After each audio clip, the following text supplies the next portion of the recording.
Yan mga idol, ito na yung in-order ko na, no, casing ng cellphone, kasi wala na yung casing ng cellphone ko, kaya nag-order ako sa TikTok. Yan, kakarating lang ngayon. Yan, no. Yan. Yan, abangan nyo, tingnan muna natin.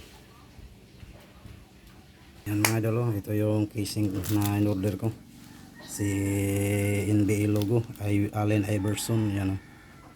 Yan. Yan sa mga idol.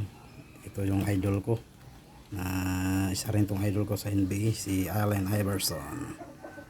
Yan mga idol. Log na day pa. Yan. Ito yung casing ng cellphone natin. In-order ko sa TikTok Shopee. TikTok Shop. Yan. Yan. Thank you. Okay yung order ko na, no, casing ng cellphone ko, kasi sira na yung casing, kaya in-order ko sa TikTok. Yan, thank you po. Yan, unboxing. Yan mga idol, hanggang dito lang. Bye bye, God bless.